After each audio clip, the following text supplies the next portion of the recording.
The breaking point, the emergency alarm, echoed through the corridors of the Human Defense Station. Omega as Captain Alina Rodriguez rushed to the command center. Her dark hair was pulled back in a tight bun, and her brown eyes showed the weight of command that had aged her beyond her 35 years. The holographic display in the center of the room showed the smoking ruins of what had been Titan's 7, humanity's largest mining colony. "Report," she ordered, her voice steady despite the devastation on the screen. Lieutenant Sarah Kim, a young officer with sharp intelligence behind her glasses, stepped forward with a datapad.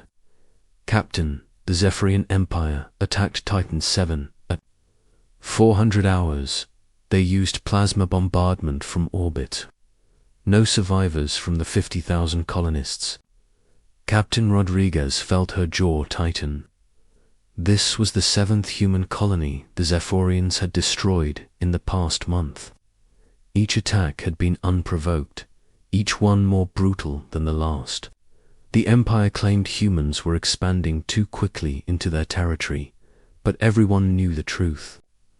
The Zephyrians wanted humanity gone from the galaxy.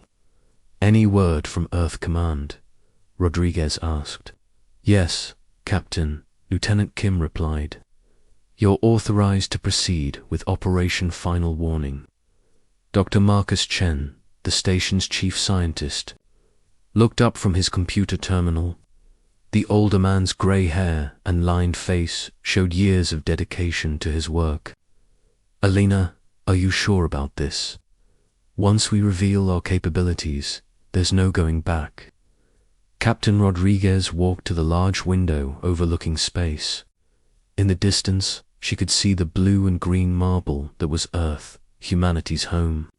World. For 200 years, humans had been exploring the galaxy, trying to find their place among the stars.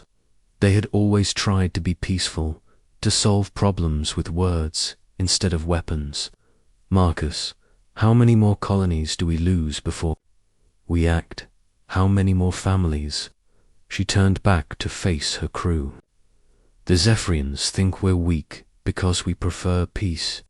They think our small numbers make us easy targets. It's time to show them what humans are really capable of when we're pushed too far." The communication system crackled to life. "Captain Rodriguez, this is Admiral Harrison from Earth Command. You have permission to send the final warning to the Zephyrian Empire. Make it clear this is their last chance." Rodriguez nodded to Lieutenant Kim. "Open a channel to the Empire's capital world. Maximum priority transmission."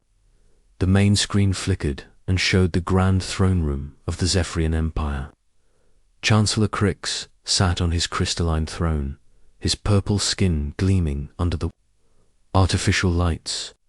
The alien leader was massive, standing nearly 8 feet tall, with 4 arms and eyes that glowed like red coals. Behind him stood dozens of other Zephyrian nobles, their scaled bodies covered in elaborate robes.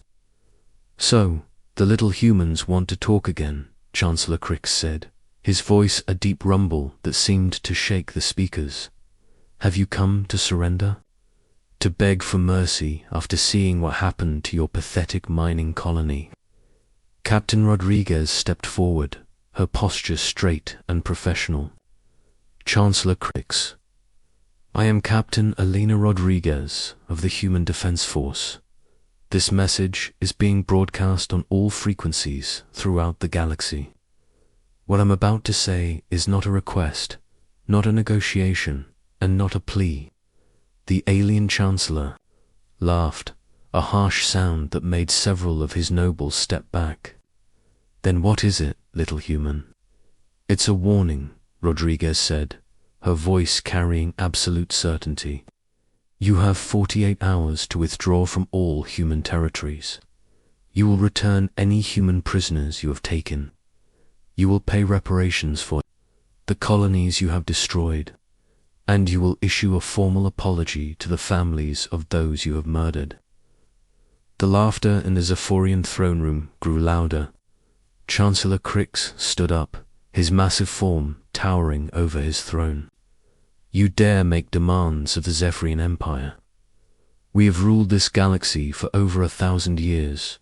We have crushed civilizations that were exploring the stars when your species was still living in caves. 48 hours, Rodriguez repeated calmly. That's all the time you have left, or what? The Chancellor sneered. Your entire species has maybe 500 ships. We have 50,000. Your colonies are defenseless. Your home world is surrounded by our fleets. What could you possibly do to threaten us? Captain Rodriguez looked directly into the camera, knowing her words would be heard across the galaxy. Chancellor, for 2 centuries, humanity has tried to solve problems through diplomacy. We've tried to find peaceful solutions to every conflict. We've shown restraint even when attacked.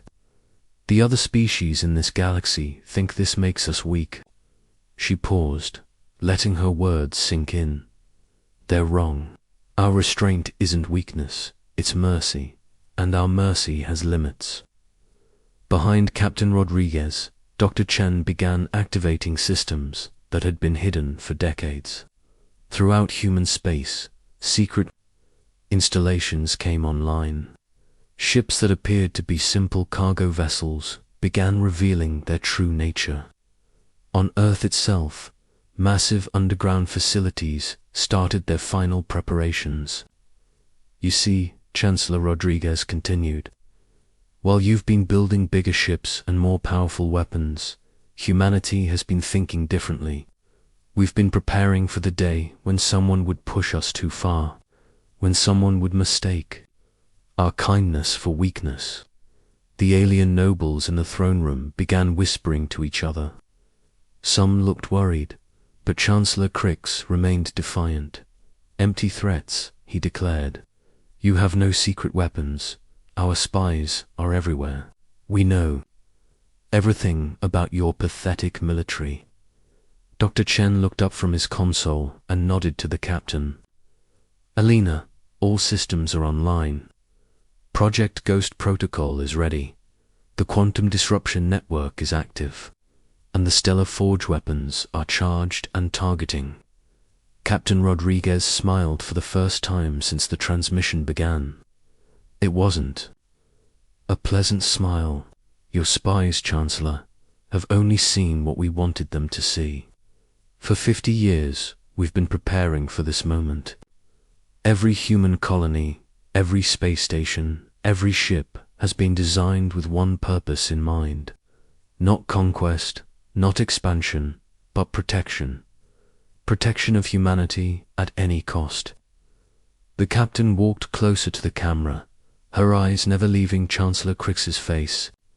Let me explain something about human nature that you clearly don't understand. We are not a warrior species like the Krellians. We're not a hive mind like the Vorthon.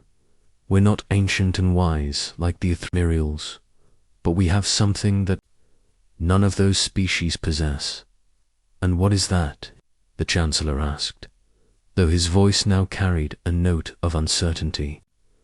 Adaptability, Rodriguez replied, and an absolute refusal to give up when our families are threatened.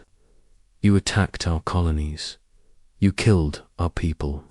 You laughed at our attempts at peace.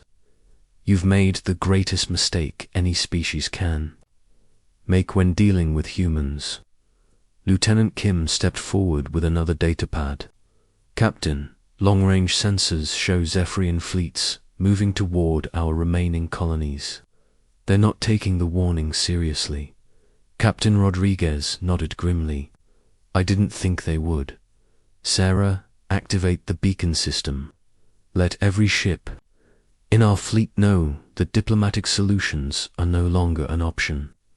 Across human space, hidden transmitters began broadcasting a simple message. It was just 2 words, but every human military officer knew what they meant. Gloves off. On the screen, Chancellor Crix was speaking to his advisors in their native language. The translation system picked up fragments of their conversation. They were planning to attack Earth itself, to end the human problem once and for all. Chancellor Captain Rodriguez called out, interrupting their discussion. "I can hear what you're planning. You want to attack Earth. You think that will break our spirit. You're wrong again." She turned to Dr. Chen. "Marcus, show them what humans have been working on." The display behind Captain Rodriguez lit up with technical specifications and star charts. The images showed weapons and technology that seemed impossible. Ships that could exist in multiple dimensions at once. Weapons that could destroy stars. Defensive systems that could protect entire solar systems. "This is impossible," one of the Zephyrian nobles whispered. "No species has such technology. No other species needed it," Dr. Chen replied, his voice carrying years of dedication and sacrifice. "Other species conquered through strength or numbers. Humans survived through intelligence and determination. Every time we faced extinction, we evolved. Every time we were pushed to the edge, we found a way to push back." Chancellor Crix studied the technical displays, his red eyes growing wider with each image. "These specifications, they violate the laws of physics as we know them. Your knowledge of physics is limited," Captain Rodriguez said simply. "Humanity has spent 2 centuries not just exploring space, but understanding it. We've learned to bend reality itself to protect our people." The captain stepped back and addressed not just the Chancellor, but all the alien species watching the transmission throughout the galaxy. For 200 years, humanity has been the newcomer in galactic politics. We've been patient, we've been diplomatic. We've tried to find our place without causing conflict. But some of you have mistaken our peaceful nature for weakness. Some of you thought you could push us around because we're young and small. Her voice grew harder, carrying the weight of authority that came from absolute conviction. "That ends today. We gave you 48 hours to make things right. We offered you a chance to step back from the edge. If you choose to ignore this warning, if you choose to continue attacking human colonies and killing human families, then you will learn what humanity is truly capable of when we stop holding back." The transmission ended, leaving the Zephyrian throne room in stunned silence. Throughout the galaxy, alien governments began emergency sessions to discuss what they had just witnessed. Some called for immediate attacks on humanity before these new weapons could be deployed. Others urged caution, remembering that humans had a history of achieving the impossible when their survival was at stake. But in the depths of space, where human ships waited in the darkness, the countdown had already begun. 48 hours. Until the galaxy learned that humanity's greatest strength wasn't their technology or their weapons. It was their absolute refusal to let anyone destroy their families. Asterisk. When warnings become reality, the 48 hours had passed. Chancellor Crix stood in his war room, surrounded by tactical displays showing the positions of over 50,000 Zephyrian warships. His red eyes gleamed with satisfaction as he watched his fleets move into position around every known human colony. And Earth itself. "The humans' deadline has expired," announced Admiral Voth, the Empire's supreme military commander. The scarred veteran had led countless campaigns of conquest across the galaxy. "Our fleet's report ready for the final assault. We can eliminate their entire species within 6 hours." Chancellor Crix nodded approvingly. "Excellent. These arrogant humans think they can threaten the Empire with their pathetic warnings. Today we show the galaxy what happens to those who oppose us." The massive screens around the war room showed live feeds from the Zephyrian fleets. Thousands of sleek purple warships, each one capable of destroying a city from orbit, surrounded human colonies like predators circling wounded prey. The humans' small defensive fleets looked insignificant by comparison. "Look at them," one of the Zephyrian nobles laughed, pointing at a display showing human ships near the colony of New Geneva. 12 human vessels trying to protect a world with 2 million people. Our single battle group has 200 ships. This won't even be a battle. But Admiral Voth frowned as he studied the tactical data more carefully. "Chancellor, something is strange. The human ships, they're not running. They're not even trying to evacuate their colonies. They're just ... waiting. Waiting to die," Chancellor Crix declared. "Begin the attack. Show no mercy." Across the galaxy, Zephyrian fleet commanders received their orders. The largest armada in galactic history prepared to wipe humanity from existence. But as the first Zephyrian ships moved to attack positions, something impossible began to happen. Captain Alina Rodriguez stood on the bridge of her command ship, the Defiance, watching the tactical display as enemy fleets approached human colonies. Her crew worked quietly at their stations, their faces showing the calm determination that came from absolute preparation. "All human fleets report ready," Captain Lieutenant Sarah Kim announced. "Ghost Protocol is active. Quantum Disruption Network is online. Stellar Forge weapons are charged and locked onto targets." Dr. Marcus Chen looked up from his science station, his fingers dancing over controls that accessed technology decades ahead of anything else in the galaxy. Alina long-range sensors show the Zephyrians beginning their attack runs. "It's time." Captain Rodriguez nodded slowly. "Open channels to all human ships, colonies, and installations. Broadcast on all frequencies so every species in the galaxy can hear this." The communication system activated, carrying her voice to every corner of human space and beyond. "This is Captain Alina Rodriguez to all human forces. For 2 centuries, we have been explorers, scientists, diplomats, and dreamers. We have sought peace among the stars and tried to build a better future for all species."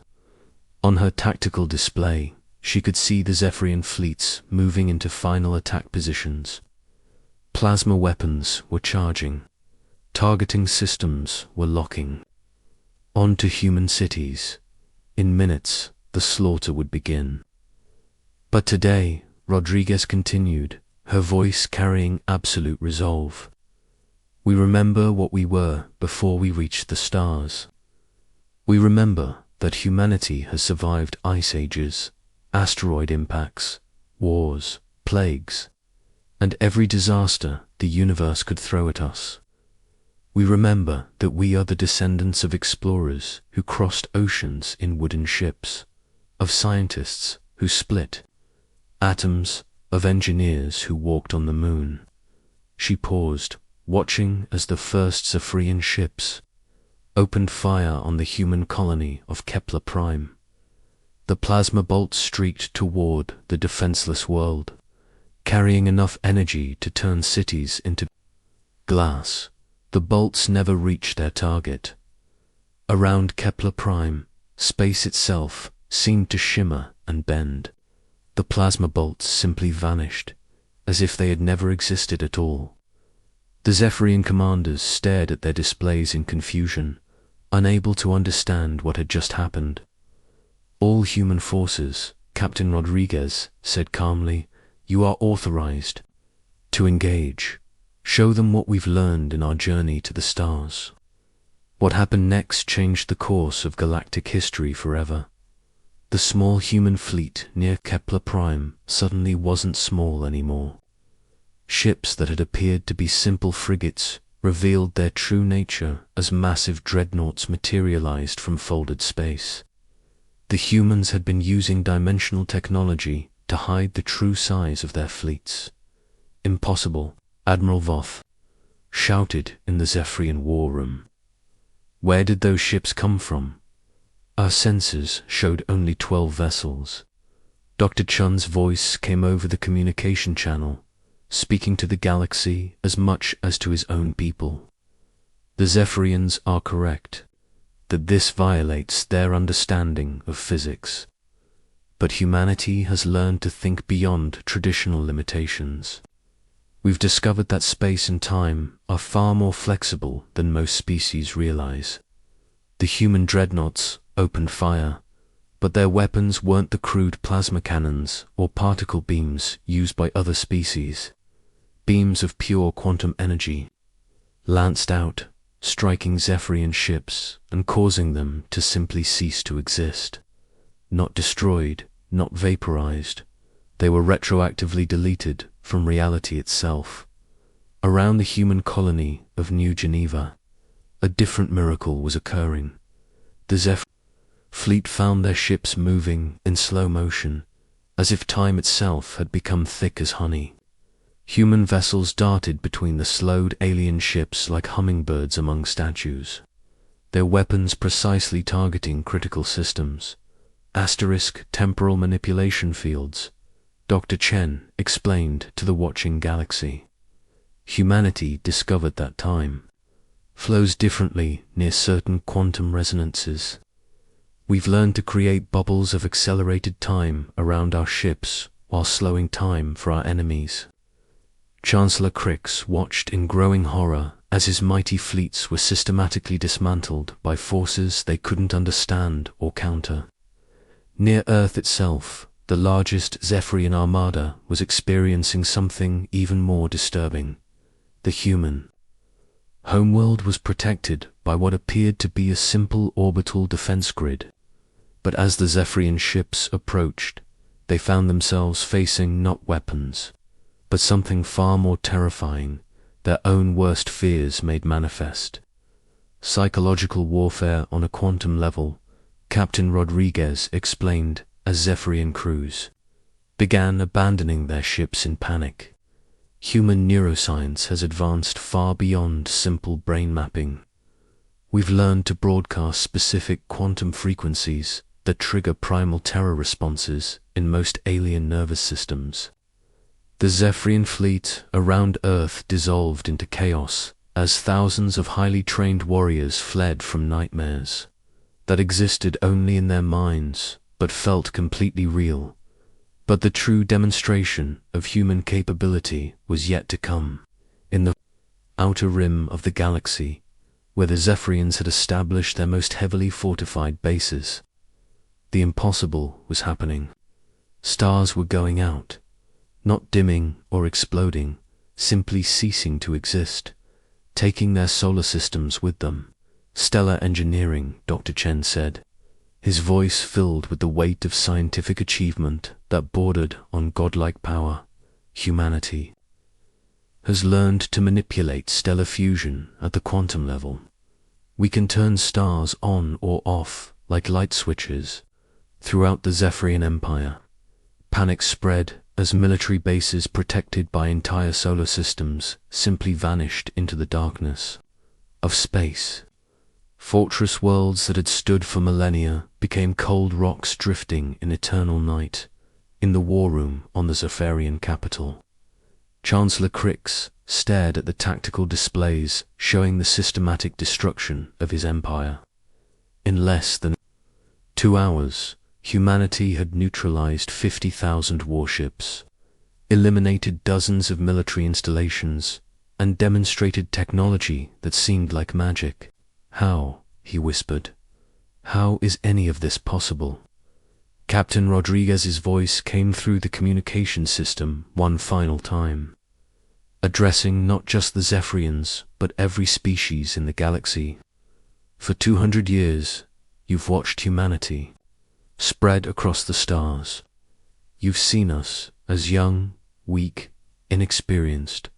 Some of you tried to help us, others tried to exploit us. A few, like the Zephyrians, tried to eliminate us. The displays showed the complete devastation of the Zephyrian military. Not a single human life had been lost in the engagement, while the Empire's capacity for war had been utterly destroyed. What you didn't understand, Rodriguez continued, is that humanity doesn't just adapt to survive. We evolve to transcend. Every challenge makes us stronger. Every threat teaches us new capabilities. Every attempt to destroy us only proves that we cannot be destroyed. She looked directly into the camera, knowing her words were being recorded for future generations across the galaxy. We gave the Zephyrian Empire a chance for peace. They chose war. We warned them of the consequences. They laughed at our warnings. Now they've learned what happens when humanity stops showing mercy. Chancellor Crix fell to his knees in his throne room, staring at the ruins of his once mighty empire. His fleets were gone. His fortresses had been erased from existence. His people were fleeing in terror from weapons they couldn't comprehend. This message goes out to every species in the galaxy, Captain Rodriguez said. Humanity wants peace. We want cooperation. We want to explore the stars together and build a better future for all. But we will never again allow anyone to threaten our families, our colonies, or our way of life.